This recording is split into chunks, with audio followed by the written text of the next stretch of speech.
Bismillah. Assalamualaikum warahmatullahi wabarakatuh. Alhamdulillah wassalatu wassalamu ala rasulillah wa ba'du.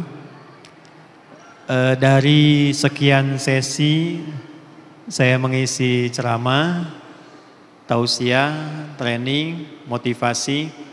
Baru kali ini saya menjadi misteri.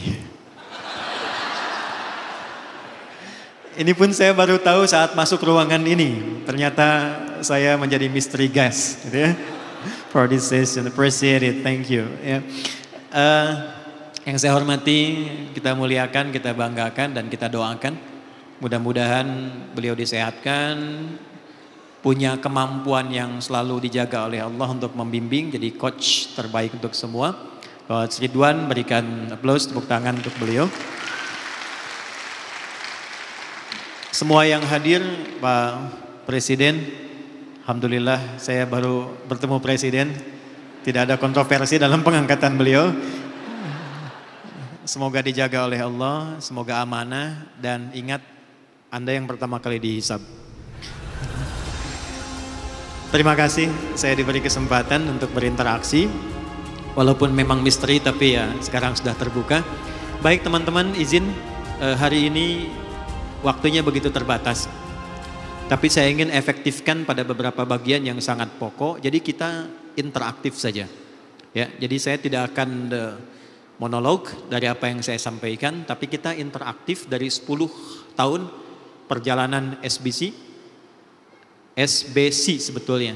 Menggabungkan 3 kata sekaligus, bahasa Indonesia, bahasa Arab, bahasa Inggris. Ya, jadi S-nya kan sukses, B-nya berkah, berkah kan bahasa Arab, C-nya community gitu kan. Jadi saya yakin di sini bisa bahasa Indonesia, bisa bahasa Arab, bisa bahasa Inggris. Baik ya. La ana aqsad yani law ana atahaddath ma'akum bil lugha arabiyyah insyaallah kulluha fahimun. Amin. Jadi no, I mean when I speak English, everybody knows it inshallah. So we can make interaction between all of us. Ya, bisa bilang kalau saya bahasa Inggris, bahasa Arab nyambung, bahasa Indonesia nyambung karena ini SBC. Baik, assalamualaikum. Oke, pertanyaan pertama saya, ini kan teman-teman himpunan pengusaha Muslim. Oke, kita ambil satu kata dulu. Saya ingin langsung angkat tangan karena kita interaksi. Apa yang membedakan Anda dengan pengusaha lain? Kita mulai dari situ dulu. Apa yang membedakan Anda dengan pengusaha lain? 10 tahun loh. Yuk, boleh angkat tangan? Ya, Ibu belakang. Dibantu mic-nya, teman-teman panitia, langsung siap aja. Assalamualaikum warahmatullahi wabarakatuh. Assalamualaikum warahmatullahi wabarakatuh. Nama saya Ida Jubaida Ustadz, saya dari Depok. Menurut saya yang membedakan pengusaha Muslim dengan pengusaha yang lain adalah bahwa kiblat kita adalah Al-Quran dan hadis. Jadi kita niatkan bukan hanya sukses di dunia tapi juga sukses di akhirat. Jadi insya Allah segala tindak tanduknya, prosesnya kita kembalikan lagi. Ini sudah sesuai belum? Seperti itu. Pengennya seperti itu Ustadz. Terima kasih. Baik, terima kasih, Bu Ida, terima kasih jawabannya. Saya minta jawaban dengan prinsip ekonomi, kalimat yang sesingkat-singkatnya tapi bisa memberikan penjelasan yang cukup luas. Tadi terima kasih banyak. Kita mulai dengan 5 juta rupiah. Belakang, silakan. Silakan Mas, kasih belakang itu yang sudah angkat tangan 5 lagi tuh.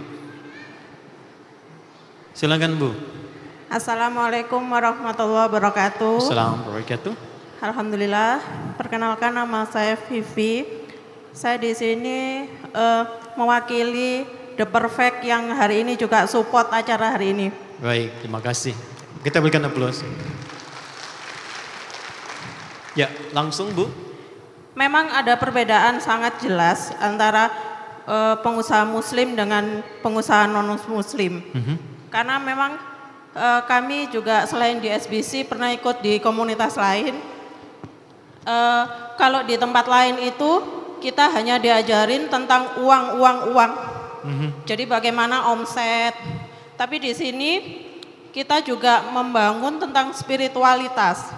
Jadi bisnis itu tidak hanya... Berikan saya 3 kata dengan cepat. Bedanya apa? 3 kata saja. 1, 2, 3. Bedanya bisnis itu harus bisa membawa kita ke surga. Jangan sampai bisnis itu menyeret kita ke neraka. Baik. Jadi berikan harus tepuk tangan halal. untuk Ibu. Baik. Terima kasih, bagus sekali. Cuma belum sampai 5 juta. Saya naikkan 10 juta. Ya, saya pindah dulu ya, karena 2 sudah perempuan, 1 laki-laki, 1 banding 2 kan kalau dalam warisan. Silakan Mas.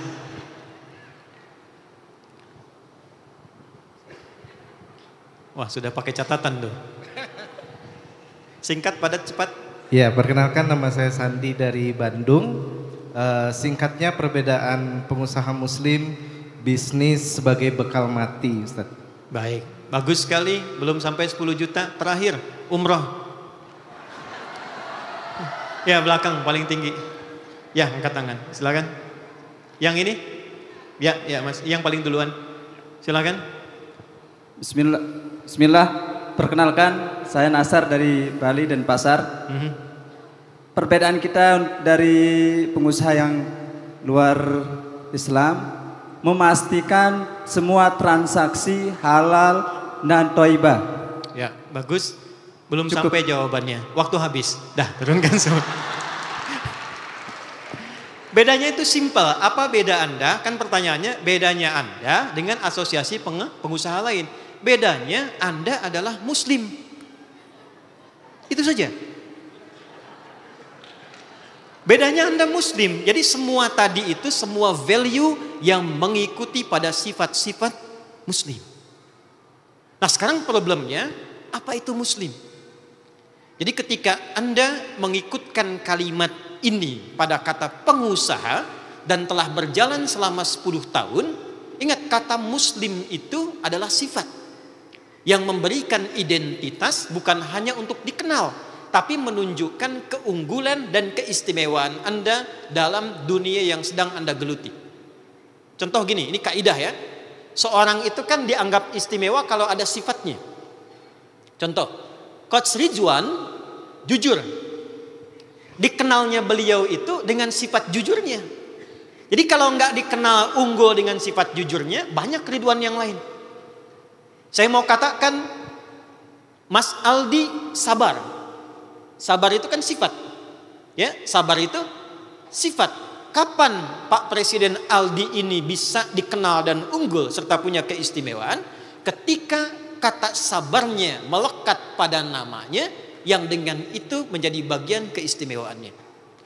Muslim itu nama bagi orang yang memiliki sifat. Dilekatkanlah sifat itu pada kata pengusaha. Ini yang membedakan pengusaha yang muslim dengan yang belum muslim. Pertanyaan saya, apa artinya muslim? Cepat. Selamat. Oke, 1. Berserah diri. Oke, muslim 1. Saya coba agak jauh kalau saya tuliskan, saya dari sini saja. Muslim berakar dari akar kata Islam. Saya beri rumus cepat. Kalau ada depannya mu, ujungnya i, rumusnya MUI. Mui itu pasti orang. Contoh, iman, keyakinan yang kuat tanpa ragu. Orang yang kuat tanpa ragu namanya apa? Mukmin. Tinggal rubah mu'i. Kebaikan yang disaksikan Allah namanya ihsan. Orang yang pengen baik dan merasa dilihat Allah namanya apa? Muhsin. Islam tunduk, patuh, taat, mutlak tanpa tanya. Saya ulang. Tunduk, patuh, taat, mutlak tanpa tanya. Islam. Orangnya disebut apa? Muslim. Artinya ketika teman-teman melekatkan nama pengusaha dengan sifat muslim, Anda memberikan perbedaan dengan yang lainnya. Saya masuk ke asosiasi ini dan melekatkan kata muslim di dalamnya, ingin memberikan kesan bahwa usaha saya didasarkan pada ketundukan, kepatuhan mutlak kepada semua pedoman dan tuntunan Allah Subhanahu wa taala. Dari sini dulu mulainya. Baru kita refleksikan. Dari sekian lama SBC didirikan selama 10 tahun, apakah semua pedoman yang sudah Allah turunkan dalam dunia usaha ini sudah teman-teman keluarkan jadi kurikulum yang dikerjakan dalam implementasi bisnis, atau baru sekedar nama yang dilekatkan kepada dunia usaha itu? Ini mukaddimahnya. Kita belum mulai ya. Kan saya misteri guys itu. Kita harus kasih standar misteri dulu ya. Ini dulu poinnya. Nah, saya ingin mulai dari pemantik dulu ya. Kenal Utsman bin Affan? Kenal di mana? Oke. Berarti pernah dengar ya? Tahu ya? Saya tanya kaya tidak? Oke, ternyata tidak kaya. Salah. Beliau itu tercatat dalam sejarah tidak pernah kaya. Beliau tercatat dalam sejarah pribadi yang kebangetan kayanya. Karena ternyata level kaya itu ada 3. 1, kaya, ini standar. 2, kaya banget, kayak Elon Musk, Jeff Bezos. 3, kebangetan kayanya.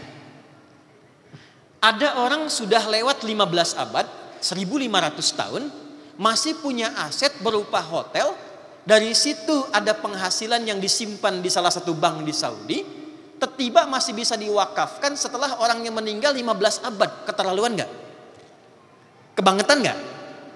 Bukan orangnya, kebangetan kayanya. Pertanyaannya, kapan kekayaan yang bersifat abadi itu walaupun di dunia bisa diraih? Pertanyaan saya, apakah sebelum menjadi muslim atau setelah menjadi muslim? Tahu dari mana? Pernah nggak riset Utsman sebelum masuk Islam berapa kayanya, setelah masuk Islam berapa kayanya? Oke, 1. Abdurrahman bin Auf, pernah dengar? Oke, teman-teman, saya cepat saja karena waktu terbatas.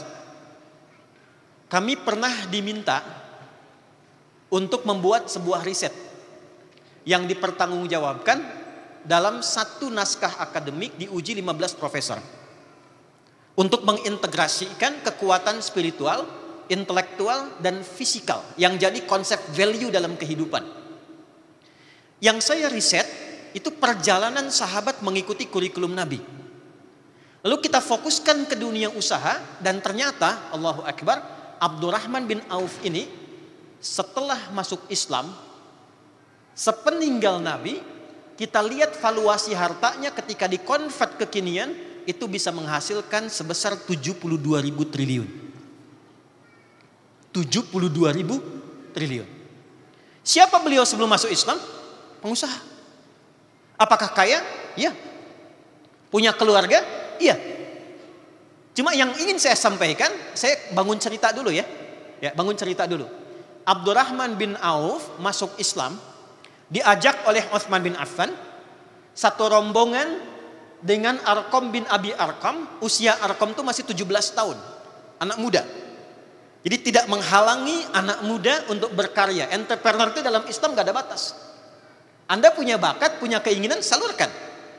Di sini kemudian punya kurikulum dan pedomannya. Masuk Islam, ketika masuk Islam dan dalam suasana viral berhijrah ke Yathrib yang kelak jadi Madinah, dirampaslah hartanya oleh orang-orang Quraisy. Saya cepat.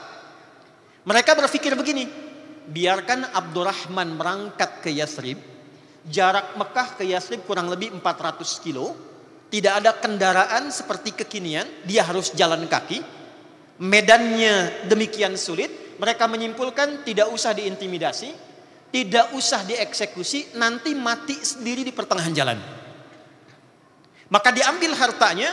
Kata orang-orang itu, kamu pilih, kami kembalikan harta dan kami berikan tempat terhormat jadi salah seorang pemimpin di suku ini, atau Anda silahkan berangkat ke Madinah, ke Yathrib, tapi kami rampas hartanya, kami bawa, dan Anda boleh berangkat dengan pakaian yang melekat di badan saja.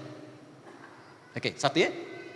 Nanti Coach Ridwan, satu saat kalau ada waktu, kita bisa sama-sama misalnya umrah, nanti saya tunjukkan di mana kejadiannya. Rumahnya di mana, napak tilasnya di mana, hasilnya di mana, seperti apa. Keunggulan di Islam tuh gini, konseptualnya ada dijamin oleh Quran ayat, penjelasannya di hadis, orangnya ada, bisa dilacak sejarah, tempatnya masih ada, napak tilasnya bisa diikuti. Itu keunggulannya. Apa yang terjadi? Saya tanya teman-teman yang laki-laki, kalau Anda ditawari, Anda tinggal di Jogja, diberikan kekuasaan, harta ditambah, atau Anda hijrah, maaf ya, misal ke Jember, silahkan jalan kaki, modal Anda semua diambil, silahkan usaha ke sana dengan baju yang melekat di badan saja. Saya tanya, Anda pilih tinggal di Jogja atau berangkat ke Jember? Jogja. Oke? Abdurrahman bin Auf, beliau memilih berangkat ke Yathrib. Nanti kita lihat rahasianya apa. Ya, saya tahan dulu. Ditanya balik ke istrinya, keluarganya. Dikatakan secara singkat, apakah Anda mau ikut suami berangkat dengan pakaian yang melekat saja? Ini kisah nyata. Atau tinggal di Mekah, kami berikan semua harta suami, kami persilahkan menikah dengan laki-laki tertampan pilih di Mekah ini, kami fasilitasi pernikahannya. Maaf ya. Kira-kira yang para akhwat perempuan, pilih mana kalau Anda dalam posisi istrinya Abdurrahman bin Auf, tinggal di Mekah atau berangkat ke Yathrib? Berangkat ke Yathrib. Saya rasa pengusaha nggak begitu hitungannya. Pertanyaan berikutnya saya tegaskan lagi. Anggap kalau ada suami ikut, anggap nggak ikut lah. Pertanyaan saya, tinggal di Mekah atau membersamai suami ke Yathrib? Oke, terima kasih. Ternyata istrinya Abdurrahman bin Auf pada masa itu memutuskan tinggal di Mekah. Sebentar, jangan terlalu dramatis dulu. Tahan dulu. Poin saya bukan itu. Poin saya teman-teman, simpan dulu yang itu. Abdurrahman bin Auf berangkat kemudian ke Madinah. Belum ada Madinah nih. Nanti kita belajar teori bisnis di situ. Masih Yathrib. Ada yang tahu Yathrib itu apa? Bukan kota. Yathrib itu asalnya suasana daerah. Maaf, ekonominya kacau karena dimonopoli oleh Yahudi. Pasarnya kacau sampai ulama komentar begini, ahli sejarah. Kalau Anda pengen lihat pasar paling rusak di muka bumi setelah ada yang di Kufah di Irak, maka itulah Yathrib. Kriminalitasnya tinggi, pertikaian Aus dan Khazraj kurang lebih hampir mendekati 600 tahun. Tidak pernah tuntas. Yang paling menarik, saya berhenti dari suasana itu, saya ingin gambarkan dulu kok bisa pindah Mekah ke suasana tempat begitu. Tapi ternyata didikan Nabi itu sampai duluan ke sebagian kaum di Yathrib, sehingga merubah mereka, Islam merubah mereka dari pribadi yang tadinya individual, yang senang berbisnis sendiri, tiba-tiba punya sifat menolong orang sesuai dengan kadar kebutuhannya. Contoh, Anda datang haus, itu diterima oleh orang yang bawa minuman. Anda datang lapar, disambut oleh orang yang bawa makanan. Jika ada orang menolong dengan sifat itu, maka orangnya disebut dengan Nasir. Siapa? Ada Pak Nasir di sini? Oke. Jamaknya, pluralnya itu disebut dengan Ansor namanya. Apa namanya? Kenapa disebut Ansor? Karena sifat pertamanya itu terdorong, termotivasi untuk membantu sesuai dengan kadar kebutuhannya. Dan dahsyatnya, Abdurrahman bin Auf ketika sampai di Ansor telah viral kisahnya sehingga dijemput oleh orang paling kaya di Ansor. Kesimpulannya sederhana. Ini ada orang pernah kaya, tiba-tiba jatuh fakir. Maka apa yang ada di benaknya? Perhatikan ya. Ini zaman jahiliyah sudah ada pemikiran begini. Beliau simpulkan orang kaya dengan standar kehidupan yang cukup tinggi, jatuh kemudian fakir, maka berlaku hukum fisika di dalamnya. Ingat bab gaya? F1 sama dengan F2. Gaya gerak sama dengan gaya dorong. Punya uang sedikit, keluar gayanya sedikit. Uang banyak, gayanya tinggi. Modal masih kecil, naik angkot, keluar masih tunduk tawadu, kemudian sodakoh. Setelah omset ratusan miliar, keluar mobil nggak bisa buka pintu. Kan? Maka muncul bagian kedua disebut dengan hukum Pascal. F gaya berbanding lurus dengan P, Pascal tekanan. Semakin banyak gaya, semakin tertekan. Waktu omsetnya tinggi, gayanya banyak. Begitu turun, gaya tidak bisa turun. Ini problem. Maka orang ini belum tahu oleh siapa Abdurrahman bin Auf dididik. Taunya karena pernah kaya, otomatis ada tekanan hidup yang harus disesuaikan lagi. Maka kata orang ini, perhatikan kalimatnya. Au kama qala akhil karim sami'tu annaka kunta ghaniyan. Saudaraku yang baik, saya dengar Anda pernah kaya jatuh fakir. Kalau pengen kaya lagi, khudh nisfa mali, ambil setengah harta saya. Bayangkan, orang paling kaya di Madinah mengatakan ambil setengah harta saya. Saya dengar Anda ditinggalkan oleh istri dan keluarga. Kalau pengen nikah lagi, pilih perempuan yang engkau sukai di Madinah, di Yathrib ini, termasuk bagian keluargaku, silahkan pilih, aku fasilitasi pernikahannya. Gantian ya Bu, sebentar, gantian.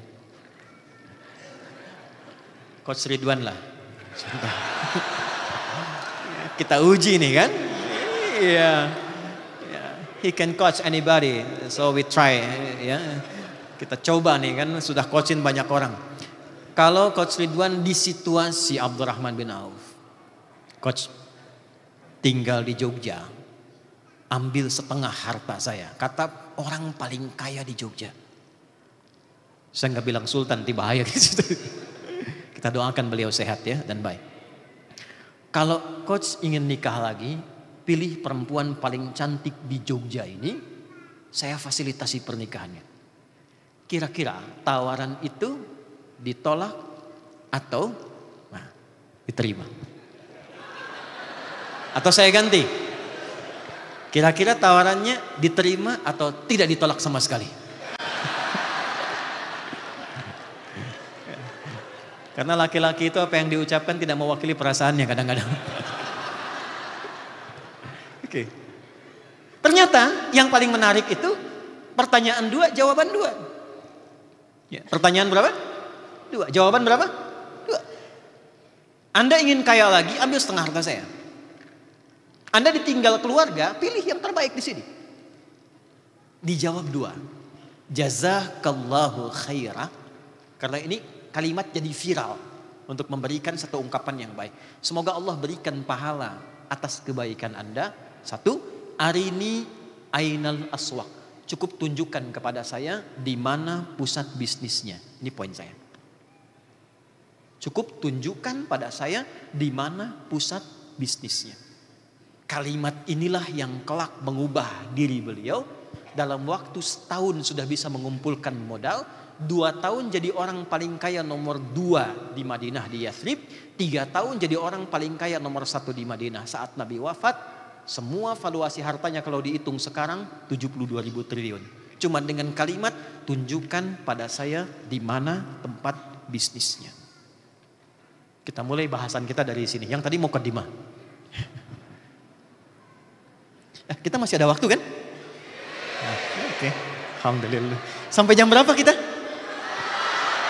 Oke. Siap. Anda silakan sampai jam 9, saya 4:30 pamit ya. Oke, yuk kita mulai. Mudah-mudahan terlihat. Saya cek dulu, maaf, belakang teman-teman ya akhwat, kelihatan? Maaf, kelihatan? Ya tidak kan, saya belum saya tulis. Kalau sudah kelihatan hebat berarti. Oke ya. Saya mau ambil satu case-nya dulu. Sebelah sana ya. Saya mau katakan ini satu bagian terpenting yang ingin saya sampaikan. Saking pentingnya ini habis tuh tintanya. Ya.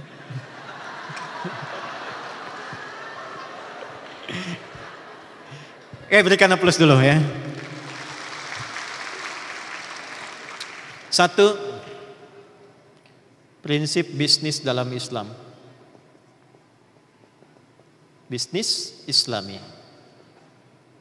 Islami.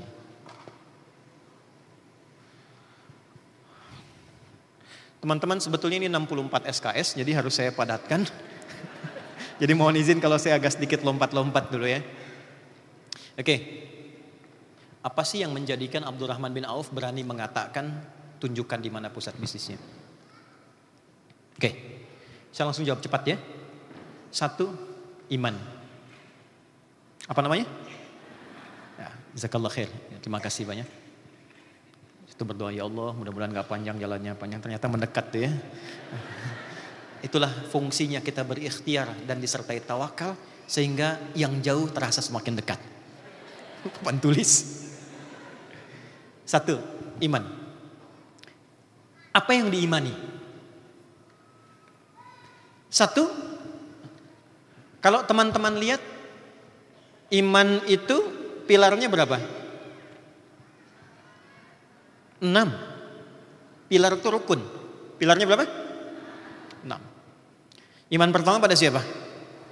Allah. Bagaimana menjadikan kita bisa beriman pada Allah? Ini poin.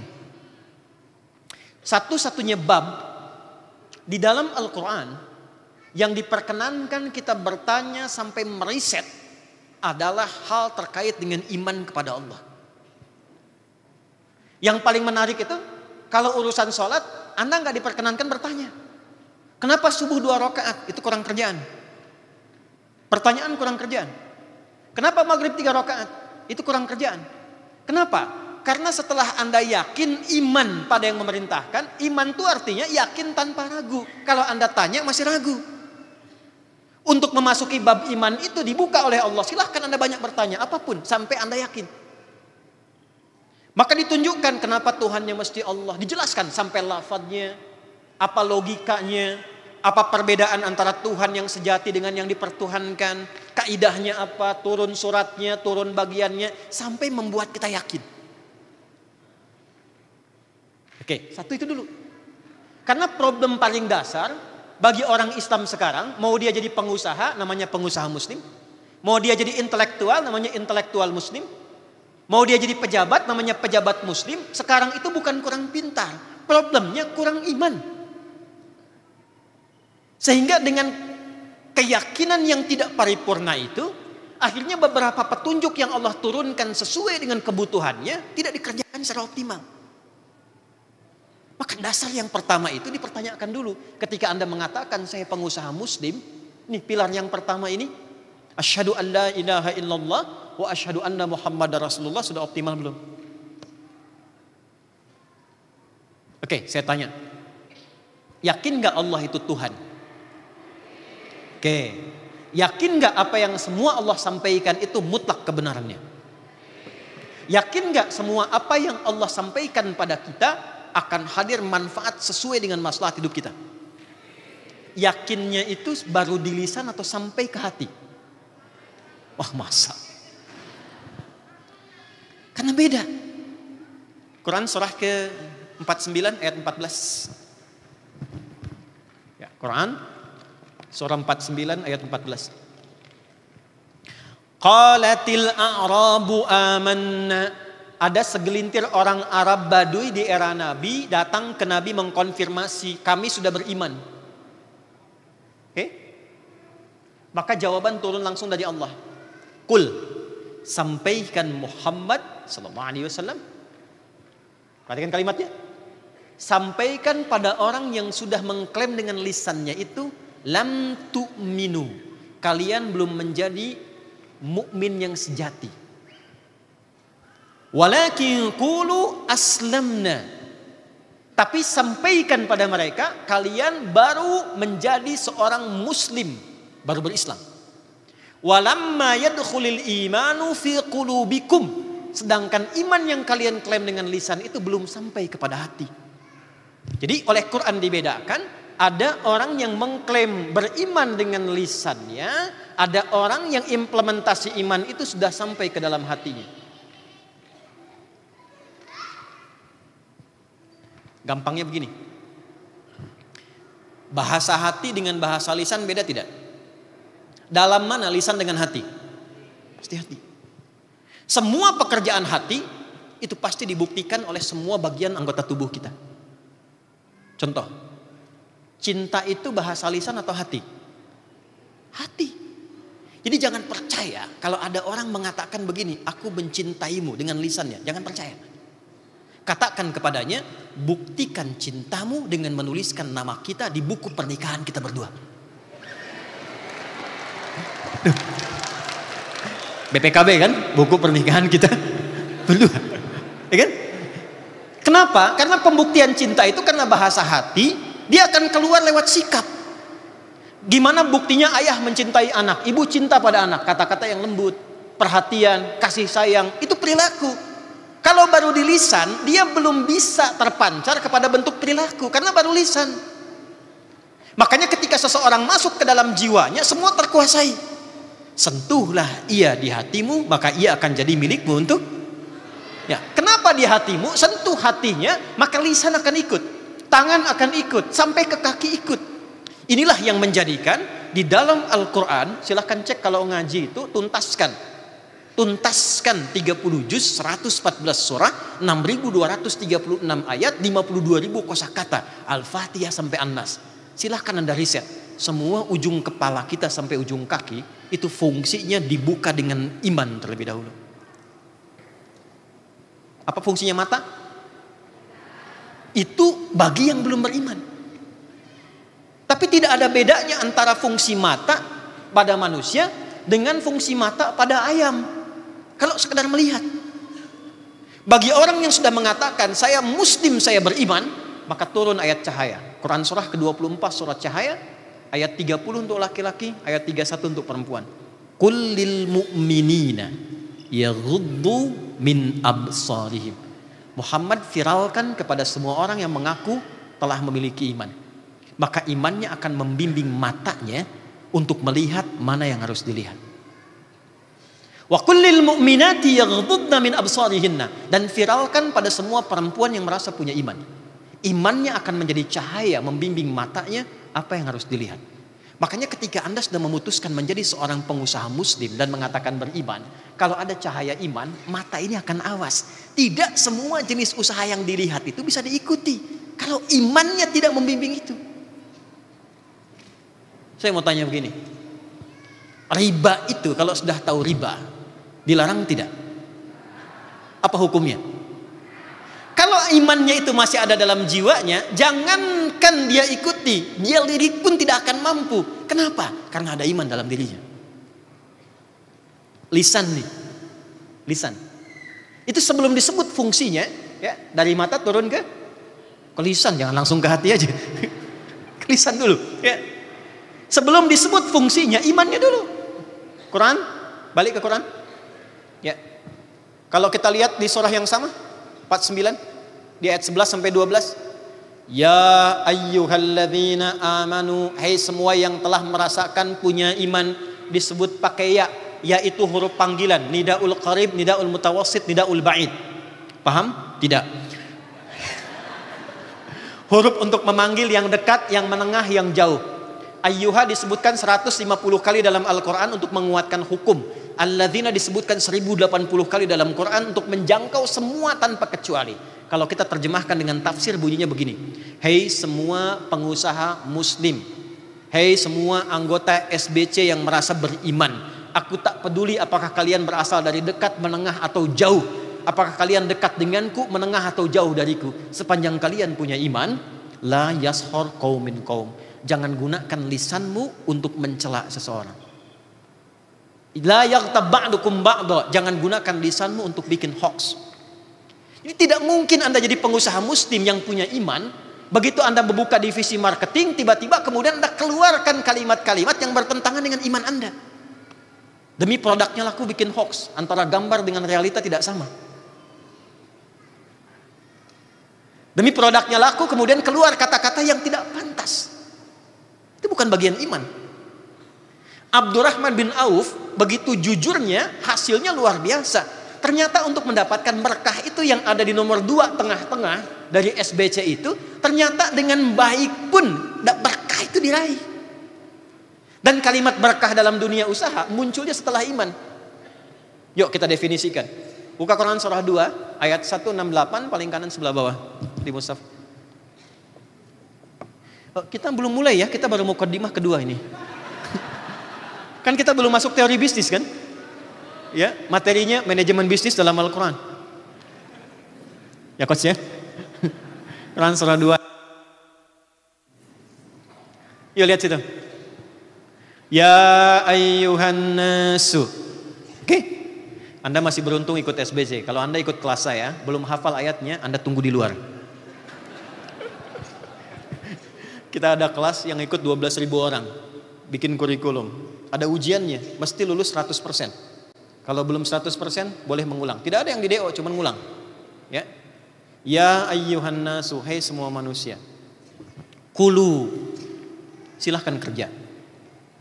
Jadi kalau ingin menghasilkan sesuatu, kata Al-Quran sederhana, effortnya mesti keluar dulu. Yuk tarik ayatnya ke sini. Hei para pengusaha di SBC, kalau pengen sukses, maka tingkatkan kinerja. Silahkan. Jadi pertama, Allah memberikan gambaran teori tentang rizki. Kita langsung masuk saja karena saya tinggal 9 menit lagi. Saya sebenarnya pengen sampai jam 9, cuman yang pengatur acara cuma menyusun saya sampai 9 menit lagi. Yuk lihat sini, yuk kita mulai ya. Dalam dunia usaha, manajemen bisnis dalam Al-Quran, pertama dibuka dengan teori rizki dulu. Supaya kenal dulu. Oke, Anda usaha sampai ikut SBC untuk mencari apa? Saya ulang, untuk mencari apa? Hei 10 tahun belum jelas nih, mau cari apa? Cari apa? Rizki kan? Harta itu bagian dari rizki. Rizki itu bisa harta, bisa keturunan, bisa ketenangan. Yang paling mahal itu ketenangan. Karena itu ketika dibawa ke rumah, itu sakinah mendahului mawaddah. Itu rumusnya, sakinah, mawaddah, dan rahmah. Quran surah 30 ayat 21. Mawaddah itu kumpulan harta yang membangun harmoni dalam keluarga. Biasanya kalau semakin meningkat, semakin tenang kan? Ya. Tapi kenapa didahului sakinah? Karena ternyata kekayaan melimpah pun kalau tidak diikuti dengan ketenangan, hampa kehidupan berkeluarganya. Biasanya perempuan paling pandai nih, saya tanya ya, pilih mana? Kaya tapi gelisah atau miskin tapi tenang? Nggak ada pilihan ketiga. Saya tahu itu. Kaya tapi gelisah atau miskin tapi tenang? Oke, siap. Kalau terjebak di antara dua dilema di antara dua cinta, pilih yang ketiga, ya. Kaya dan tenang. Artinya tenang itu rizki. Nah, untuk mendapatkan rizki, teori pertamanya lihat baik-baik. Perhatikan baik-baik. Saya langsung masuk ke intinya. Saya cuma punya 8 menit lagi. Teman-teman, buka Quran surah ke-51 ayat 22. Dengan posisi yang sama, kanan agak ke bawah. Adz-Dzariyat ayat 22. Wa fis samai rizqukum wa ma tu'adun. Dan di langit sebelum kalian tercipta, aku telah tetapkan rizki yang sesuai dengan maslahat kebutuhan hidupmu. Dan dijanjikan akan diberikan. Declare pertama Allah tentang rizki adalah tidak ada satupun hamba yang hidup yang tidak mendapatkan rizki. Ternyata hidup itu berbanding lurus dengan rizki. Sebelum seseorang itu diberikan nafas kehidupan, Allah telah tetapkan rizkinya sekian yang akan ia gunakan selama hidupnya. Wa ma tu'adun, dan dijanjikan pasti akan diberikan kepadanya selama hidupnya. Oke? Jadi aturan pertama, semua kita sudah mendapatkan kadar rizki sesuai dengan maslahat hidupnya masing-masing. Jelas? Baik ya? Cuma oleh Allah dirahasiakan. Sebab kalau ditampakkan, Anda nggak akan semangat menjalani kehidupan dunia. Ada film di Hollywood itu yang menampakkan jatah waktu hidupnya tuh. Ya, lihat jamnya tinggal sekian. Kan rizki berbanding lurus dengan kehidupan. Kalau rizkinya selesai, hidupnya selesai. Ya, Presiden Aldi misalnya rizkinya 1 triliun. Sampai hari ini sudah dikonsumsi 999 miliar, 999 juta, 999 ribu rupiah. Tinggal 1000 kan? Pertanyaan saya, masih mau ikut seminar ini enggak? Enggak, itikaf aja di masjid. Astagfirullah, astagfirullah. Nunggu 1000. Begitu capek, pingsan, bangun dikasih minuman, sesedot, cek 1000 meninggal. Nah, dibuat gaib itu hadis, ambilnya 42 hadis Al-Arba'in, nomor hadis yang keempat dari Abdurrahman bin Auf. Dibuat misteri, jadi bukan guess saja yang misteri. Rizki dibikin misteri oleh Allah itu supaya kita semangat. Terus kumpulkan, dalam rangka apa? Mensyukuri dan menaati perintah Allah. Tapi satu aturan pertama, rizki Anda sudah disiapkan qaddara fahada, takarannya sudah diatur, presisinya tinggi, dan tidak perlu Anda mencampuri rizki orang lain. Satu, kaidah pertama, rizki sudah teratur. Sikap moralnya apa? Sikap moralnya, kalau sudah tahu rizkinya teratur, tidak perlu ngambil punya orang. Pengusaha muslim itu gak perlu korupsi, gak perlu nyogok. Masa hanya untuk buka akses harus nyogok? Bukan muslim namanya. Ini sikap moralnya. Dan tidak perlu merasa kita, ya maaf, iri hati dengki dengan usaha orang. Anda buka toko, Anda buka restoran, sampingnya ada restoran lain. Kalau Anda paham dengan konsep yang pertama ini, ya, wa fis sama'i rizqukum wa ma tu'adun. Rizki Anda sudah Anda tetapkan. Walaupun toko sebelah rame, jangan sampai muncul tindakan diiringi sifat iri hati karena orang banyak rame di sana. Karena kuota rizki dia sudah Allah atur, yang Anda sudah diatur. Jelas gak? Jadi kalau teman-teman baru mulai dari 5 level pertama, ya jangan sampai Anda merasa iri hati dengan level rizki di orang kelima. Jelas? Kenapa? Karena bagian kita sudah teratur. Itu sikap moral pertama yang harus dilakukan. Jadi jangan Anda katakan saya gabung SBC mencari berkah, tapi dilakukan dengan cara yang tidak berkah. 2.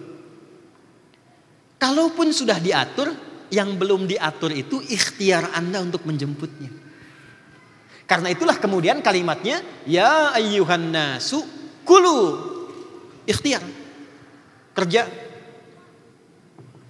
kreatif, inovatif. Nanti kalau waktunya masih lama sih kita bisa jabarkan di Ali Imran ayat 142. Ada 3 konsepnya. Kreativitas ide disebut ijtihad. Eksekusi yang optimal ya disebut dengan jihad. Kemudian perjuangan untuk menstabilkan emosi. Kalau turun bagaimana menyikapi, kalau orang mencerca bagaimana, kalau orang tidak suka dengan produk bagaimana, itu disebut dengan mujahadah. Ya, maka di situ ada ijtihad, ada jihad, ada mujahadah, baru disajikan dengan sabar. Itu konsepnya ada, tantangannya ada, solusinya ada. Cepat. Jadi walaupun sudah teratur, bukan berarti Anda diam. Restoran saya sepi, restoran dia rame, rezeki sudah diatur. Lalu Anda bikin pelang di depannya, rezeki memang sudah diatur, nggak apa-apa, nggak rame juga, nggak begitu. Yang ditanya oleh Quran itu, restoran dia rame, yang Anda tidak rame, kreativitas Anda kemana? Ide Anda apa? Apa yang membuat restoran Anda beda dengan restoran punya orang? Apa yang bisa membuat restoran tempat Anda bisa eye catching ketika dilihat orang? Itu yang disebut oleh Quran. Am hasibtum an tadkhulul jannata, apa Anda bisa meraih kesuksesan dengan membalikan telapak tangan? Walamma, perhatikan, ya'lamillahu alladhina jahadu minkum wa ya'lamas sabirin. Sedangkan Allah tuh belum lihat mana kreativitas Anda, kesungguhan dalam merancang ide. Mitigasinya mana? Kenapa dia rame? Ini mitigasi masyarakatnya apa? Kesenangannya apa? Ya, favoritnya apa? Tipikal masyarakatnya bagaimana? Berapa akses yang bisa ditempuh? Senangnya ada fasilitas apa? Mana ide kreatifnya kata Quran tuh? Jadi rizki walaupun sudah diatur, gak bisa dengan ditunggu. Saya punya kawan di Mesir, 2 orang. Dua-duanya ahli Quran. Cuman beda mazhab. Yang satu itu apa yang dibacakan itu yang dia praktekkan. Kata yang satu, hei kawan, rizki itu sudah diatur. Gak usah capek-capek ikhtiar, datang sendiri. Yang satu bilang, walaupun diatur, tetap kita ikhtiar maksimal sehingga kita bisa menjemputnya. Mari kita buktikan. Jadi yang pertama tadi dia memilih untuk i'tikaf, sembunyi di belakang mihrab masjid, satu ruangan, di balik meja dia sembunyi, di satu masjid yang suka ada orang ngasih sedekah makanan. Hari pertama, begitu sedekah, ada orang lain tidak ada. Yang ini kan gak boleh apa-ngapain. Dia diem aja, kata pengurus di sana gak ada orang lain, dia pergi lagi. Hari kedua dia nggak dapat, tahan lapar. Hari ketiga begitu datang sudah nggak kuat. Maka ketika bertanya, hal min akhar, ada orang lain? Kata yang ini kasih kode. Gitu. Di bawah meja. Begitu tahu ada orang dilihat lapar luar biasa, maka diberikanlah 2 kotak nasi. Saat diberikan itulah teman yang tadi janjian 3 hari pertama datang lagi mengatakan, kan saya sudah bilang di awal, rezeki itu mesti dicari walaupun dengan tuh. Ya kan? Misal Anda kasih tausiah motivasi haus misalnya kan, nggak bisa Anda tunggu. Ya kan? Bisa jadi gitu. Contoh. Maaf kos. Oke. Jadi yang dituntut oleh Allah itu mana ide kreatifnya? Mana semangatnya? Dan jangan simpulkan ada yang nggak bisa kita raih, itu salah. Allah sudah mendesain bagian tubuh kita kalau kita ngaji Quran dengan tuntas untuk bisa mendapatkan apapun yang bisa kita raih. Bahkan Allah kasih perumpamaan yang sangat indah. Tahu nyamuk? Oke. Tahu cicak? Baik. Cicak itu aktivitasnya bagaimana? Merayapnya di mana? Makanannya apa? Anda bisa kebayang nggak? Cicak merayap di dinding, tidak bisa terbang, makanannya bisa terbang. Beruntungnya cicak, nyamuk tidak diberikan akal.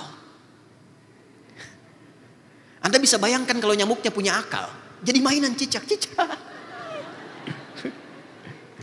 Tapi orang tua kita mengajarkan dengan sangat bijak, gak pakai dalil, cuman pakai lirik yang singkat.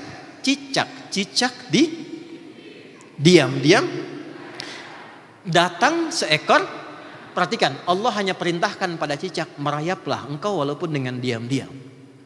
Begitu dia merayap walaupun dengan diam-diam, datang seekor nyamuk. Perhatikan, bukan cicak yang mendatangi nyamuk, tapi nyamuk yang mendatangi cicak.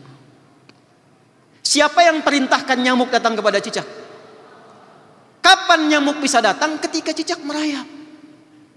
Kalau cicaknya nggak mau merayap, gak akan datang tuh nyamuk. Datang seekor nyamuk, kemudian, silakan. Oke. Ya. Dan filosofi kedua, time's up. So I can continue or stop here? Let's continue. Still more time? Okay. Where's my secretary? I have still time for going? Okay, we take 10 minutes, alright? Okay. Alright. Sampai di mana tadi? Filosofi kedua. Natap saya jangan sebegitu banget cicak gitu. Cicak, saya tanya, kalau cicak itu dimasukkan ke dalam wajan, oke? Yang kemudian wajan itu saya panaskan, apa reaksi cicak? Loncat, kebasin ekor, apalagi? Semakin panas, semakin apa? Oke, pertanyaan saya, kenapa cicak bergerak-gerak? Bukan panas. Karena cicak tidak mampu mengeluh. Dia tidak berkata, panas ya Allah, ada panas. Ada.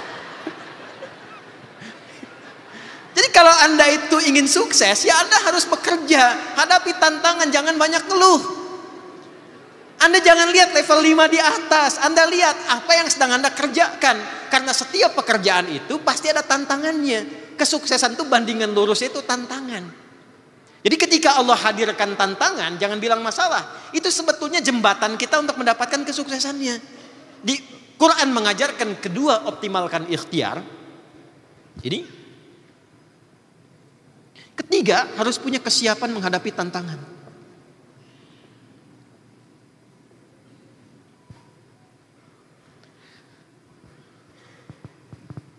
Nah, bagi orang beriman itu selesai.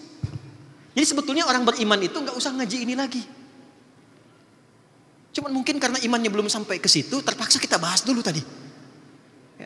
Karena dibukanya dengan ya ayyuhan nasu kulu mimma fil ardi halalan thayyiban. Perhatikan, tadi di Quran surah 51 ayat 22, wa fis samai rizqukum, di langit rizkimu telah disiapkan. Sedangkan kita hidupnya di mana? Sekarang kita di mana? Di Sleman. Bumi kan luas. Anda kan macam-macam tuh. Ada yang dari Makassar, dari mana saya dengar. Rizki di langit, kita tinggal di bumi. Bumi begitu luas. Kalimatnya apa? Wa fis sama'i rizqukum, rizkimu telah ditetapkan di langit. Ya ayyuhan nasu kulu mimma fil ardi min yataba'id, maknya menunjuk pada semua segala.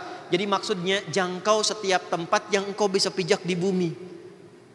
Anda nggak dapat di Sleman, pindah ke Bantul. Nggak ada di Bantul, nyebrang dikit, pindah ke Solo.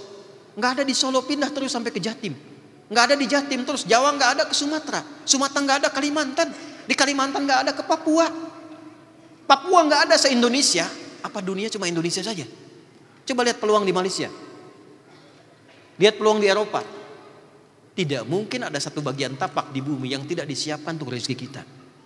Pengusaha muslim yang hebat yang punya iman, dia melihat lapangan usahanya begitu luas untuk dipijak. Tapi yang dia cari, ini poinnya. Dan saya senang dengan nama ini. Untuk kita yang sudah beriman, yang tadi itu standar bagi setiap manusia. Artinya tidak menjadi muslim pun kalau digunakan teori ini sukses. Kan? Coba lihat misalnya saudara-saudari kita di Cina, di Amerika. Berapa riset yang mereka siapkan? I was in America 2 years ago. And I went to DC, Washington DC. And I saw the prototype of the people there. I like the system and ecosystem. For being the government, for being the social ecosystem. Jadi saya lihat di Amerika itu ketika ke sana, ekosistemnya sudah jadi. Dan dibuat itu by system, tapi tidak dipersonifikasi. Maaf ya teman-teman, riset yang dihasilkan di sana, coba bandingkan dengan China, bandingkan dengan Rusia, bandingkan dengan kita, bandingkan dengan Jepang. Saya ke Jepang setahun sekali, bikin sekolah, riset, diskusi dengan dubes, peluang apa yang bisa didapatkan oleh orang Indonesia. Di Jepang, untuk mendapatkan satu peluang usaha, risetnya begitu dalam. Teman-teman ketika akan memulai, berapa banyak riset yang dilakukan? Itu baru standar. Jadi kalau Anda baru membuka dengan riset, membuka dengan capaian, itu standar. Yang jangankan orang Islam beriman, yang belum beriman pun melakukan itu. Orang beriman, levelnya naik dikit. Dari 168 ke 172. Quran surah 2, ayat yang sama, surah yang sama, di ayat 172. Ini dari bawah pindah ke atas. Ya ayyuhalladzina amanu. Yang ini ya ayyuhan nas, yang ini ya ayyuhalladzina amanu. Yang ini kulu mimma fil ardi, yang ini kulu min thayyibat. SBC. Perhatikan, bagi orang beriman, Allah hapuskan kalimat ardunnya. Kulu min thayyibati. Kata ardunnya kulu mimma fil ardi, gini, dihapuskan, diganti menjadi kulu min thayyibat, dijamakkan kata thayyibnya jadi thayyibat. Ma razaqnakum. Halalnya dibuang. Lihat. Ya ayyuhan nasu 168 kulu mimma fil ardi halalan thayyibat. Begitu bicara pada pengusaha beriman, pengusaha muslim beriman, kalimat halalnya dibuang, kalimat ardunnya dibuang.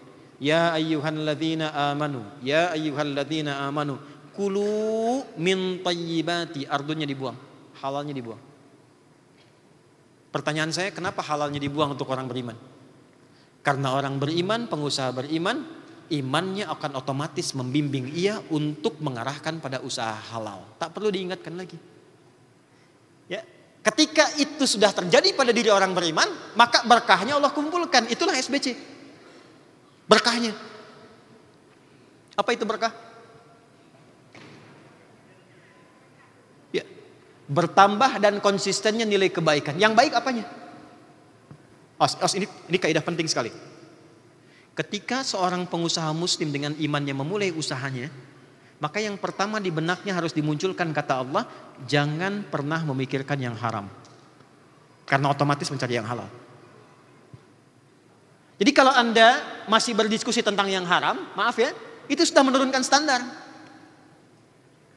Ya, jadi orang beriman itu sudah nggak berpikir tentang riba, sudah nggak berpikir tentang korupsi, tipu menipu dengan berbagai intriknya, sudah selesai.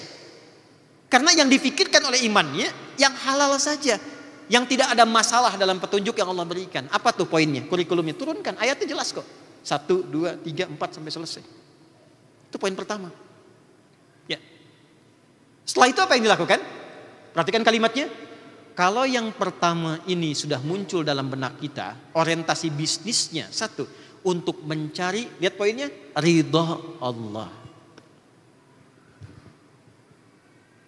Ridha Allah.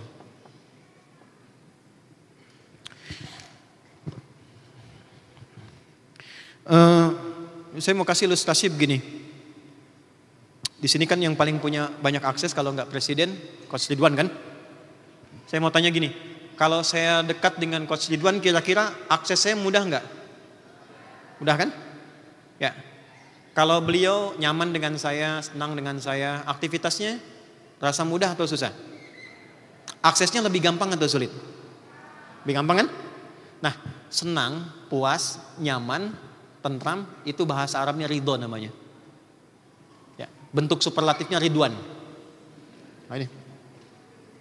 Waridwanu minallahi akbar. Ridhonya Allah itu lebih dari segalanya, bahkan melebihi surga. Ada orientasi pengusaha yang pengen mendapatkan kemapanan hidup. Ya, yang pengen mendapatkan kemapanan hidup. Sekarang tampan gak laku, yang laku mapan. Ya, seperti handsome tidak laku, yang laku handphone. Jadi di Quran surah 3 ayat 14 itu keinginannya sederhana. Zuyyina linnasi hubbus syahawat minan nisa. Dapat pasangan yang elok. Ya, cantik kata orang kan relatif, jelek mutlak gitu kan. Tapi kan ukurannya bisa relatif lagi. Untuk apa? Zuyyina linnasi, orang itu pengen tampil ideal dalam kehidupan, satu punya pasangan yang ideal. Hubbus syahawati minan nisa. Wal banin, punya keturunan yang membahagiakan, enak dibawa jalan, nyaman, ceria. Perhatikan, wal qanatiril muqantarah, harta melimpah. Anda kan yang dibicarakan di sini sudah naik level berapa, capaiannya berapa, dari sekian sampai berapa ratus miliar gitu kan? Itu biasa fitrah itu, qanatiril muqantarah. Minadz dzahab, emasnya sekarang berubah jadi dolar. Rupiahnya berapa, tabungannya berapa. Wal fiddah, cadangannya berapa, aktifannya berapa. Wal khailil musawwamah, tunggangannya apa? Ngobrol-ngobrol mungkin kamu sudah punya apa? Oh, saya baru kendaraan, saya nggak sebut ya takutnya endorse atau menurunkan standar kendaraan. Saya kendaraannya ini, oh yang saya sudah kecepatannya sudah 300 km per jam. Wah, kira-kira ya, kalau untuk husnul khotimah lebih cepat lah gitu. Bisa, kan? Wal khailil musawwamati wal an'am. Oh, saya punya peternakan sekarang. Hewannya sudah sekian ribu, sudah puluhan. Ya. Wal an'ami wal har. Oh, saya punya kebun. Kebunnya sekian hektar dan sebagainya. Tapi ujung ayatnya, perhatikan. Ternyata kul hal unabbiukum bi khairin min dzalikum. Tahukah Anda, kata Allah, saya tawarkan yang lebih dari itu.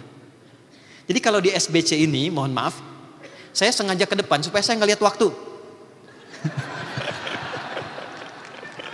Berikan aplaus untuk kita semua.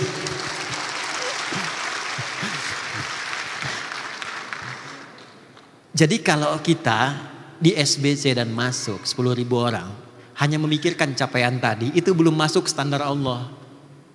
Sementara yang kita cari ridho Allah. Bikin puas Allah, bikin seneng Allah, all access, semua akses dibuka. Dan itu yang dilakukan oleh sahabat-sahabat mulia yang sampai 15 abad masih utuh. Jadi kalau sampai yang tadi cuman kebanggaan ukurannya berapa, rate-nya sudah capaian berapa, itu masih standar. Standar. Standar kan di bawah. Kan? Yang di atas tuh sampai stang, sampai setir kan di atas kan? Kul a'unabbi'ukum min khair bi khairin min dzalikum. Itu pakai hamzah lagi, huruf pembuka pertama, bukan pakai hal. Pakai hamzah. Hamzah itu kan di depan. Tawarannya begini, mau nggak Anda pionir terdepan untuk menggapai ini? Saya berikan yang lebih dahsyat daripada itu. Apa amalan pertamanya? Lilladzina taqau, bagi orang-orang yang ingin memulai bisnisnya dengan meningkatkan takwanya. Itu kuncinya. Teman-teman, tingkatkan takwa. Ya, tingkatkan takwa. Takwa itu kuncinya, disebutkan 240 kali, dibagi 3 segmen di Quran. Begitu takwa itu muncul, wa may yattaqillaha yaj'al lahu wa yarzuqhu min haitsu la. Coba baca lagi ayatnya. Jangan cuma dihafal, praktekkan isinya. Begitu takwanya meningkat, kata Allah, semua kesulitan aku urai. Anda kesulitan di tahap pertama diurai, bintang kedua diurai, sampai tahap tertinggi. Saat Anda mengharapkan rizki yang sedang dicapai lewat tender, Allah kirimkan yang tidak pakai tender. Tuh. Karena Anda punya akses dengan Allah. Dan ujungnya apa? Waridwanu minallahi akbar. Ridwan itu yang tertinggi. Tapi bukan ridwan dari coach yang diharapkan. Ridwanum minallah, cari ridho Allah. Sekarang Anda ini bisnis mau cari ridho Allah, mau cari kaya. Masa? Cari dunia, cari akhirat. Cari dunia, cari akhirat. Dunia akhirat. Al-Baqarah ayat 200. Wa minan nasi may yaqulu rabbana atina fid dunya. Salah kan? Karena belum hafal ayatnya. Wa minan nasi may yaqulu rabbana atina fid dunya wa ma lahu fil akhirati min khalaq. Ada orang yang di dunianya itu orientasi bisnisnya cuman kerja dunia, tapi dia nggak peduli dengan akhirat. Akhirnya kekayaannya ketika meninggal tidak dibawa kemanapun. Tapi wa minhum may yaqulu, makin jauh tuh. Wa minhum may yaqulu rabbana atina fid dunya wa fil akhirati wa qina adzabannar. Anak kecil aja kalau usaha ke depan dapat bagian gitu. Oke. Ya begitulah rezeki ya. Kadang tidak melihat besar kecilnya. Nah, kadang-kadang orang dewasa salim gak dikasih gitu. Itulah rezeki. Ya. Nah itu poinnya. Jadi saya ingin akhiri. Ini sebetulnya kita belum bahas. Ini baru pengantar sebetulnya. Belum masuk ke kurikulum. Tapi saya ingin jadikan pengantarnya sebagai pondasi. Maksud saya begini. Anda tuh ngapain ikut seminar misalnya. Atau mengikuti, menjejaki sehari 2 hari. Investasi, tenaga, biaya, tiket dan sebagainya datang. Tapi gak kenal Allah. Dan Anda dengan pedenya mengatakan saya pengusaha muslim. Itu poinnya. Itu besar loh kalimatnya. Dihisab loh. Dihisab. Karena saat orang tidak berani melekatkan nama Islam, Anda melekatkan nama itu di dalamnya. Dan hebatnya, sukses berkah. Sukses berkah. Maka bagian terakhir yang ingin saya sampaikan adalah kunci dari semua apa yang dikerjakan oleh kita. 1, dekati Allah dengan takwa. Yang kedua, saya cepat ya. Keluarkan kurikulum dalam Quran sesuai dengan aktivitas dan passion kita. Imam Al-Bukhari pernah mengeluarkan 97 tema. Dan dimasukkan dalam kitab hadisnya. Ada yang kenal nama kitab Imam Al-Bukhari? Namanya apa? Bukan. 15 juta? 20 juta? Waktu habis. Nama kitabnya Al-Jami' As-Sahihul Musnad Al-Mukhtasar min Umuri Rasulillahi sallallahu alaihi wasallam wa sunanihi wa ayyamihi. Ya, coba ulangi. Oke, supaya enggak kepanjangan disingkat Sahih Al-Bukhari. Tapi kitab hadis itu ada 4. Kenapa dinamakan Al-Jami'? Al-Jami' itu maksudnya tematik yang komprehensif. Kata Imam Al-Bukhari, kitab saya isinya tematik. Saya keluarkan tema-tema dalam Al-Quran yang dijelaskan oleh Nabi. Saya persingkat penjelasannya, isinya saya sambungkan ke Nabi dan berisi kegiatan harian Nabi dan dengan sunnah-sunnahnya. Dikeluarkanlah 97 tema. Dari tema pertama sampai tema yang terakhir. Di antara 97 tema itu ada tema yang terkait dengan bisnis. Itulah kurikulum yang diajarkan Nabi, dipraktekkan oleh Uthman, dipraktekkan oleh Abdurrahman bin Auf, dipraktekkan oleh Tolha, dipraktekkan oleh Abu Darda dan sahabat-sahabat sampai orang-orang sukses di masa depan sesuai dengan kurikulum itu. Tugas Anda adalah keluarkanlah kurikulum itu yang diberi judul dengan Kitabul Buyu', tema tentang bisnis. Ya, jadi silahkan cari ustadz lain. Anda belajar, kumpulkan kurikulumnya, siapkan langkahnya. Yang taktis, saya sekarang secara spiritual saya ajarkan doanya. Jadi mohon kepada Allah dengan doa ini supaya bisa menguatkan tekad kita untuk melangkah dengan baik. Ya, saya ajarkan dan saya jarang ajarkan ini. Singkat padat saya pilih yang paling singkat. Ikuti. Bismillahirrahmanirrahim.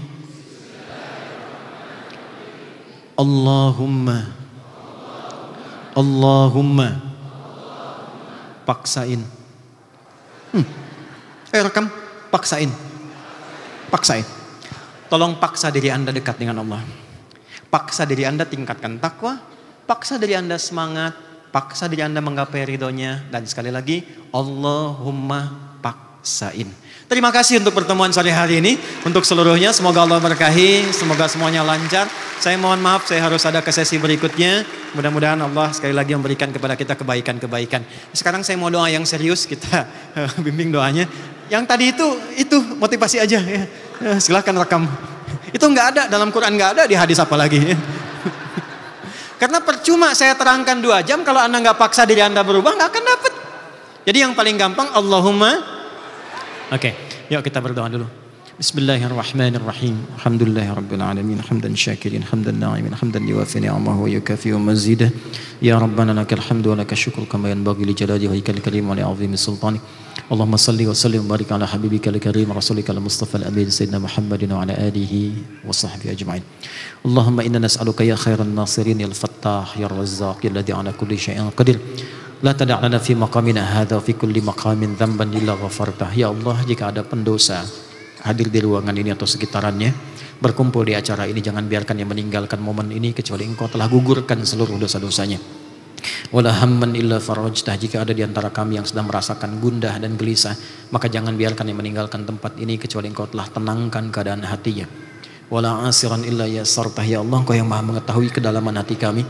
Jika ada yang datang ke tempat ini membawa kesulitan dalam usahanya, maka ringankan dan hilangkan seluruh kesulitannya. Allahumma arzuqna ya Allah rizqan halalan thayyibah waj'al baqiyata hayatina hayatan thayyibah.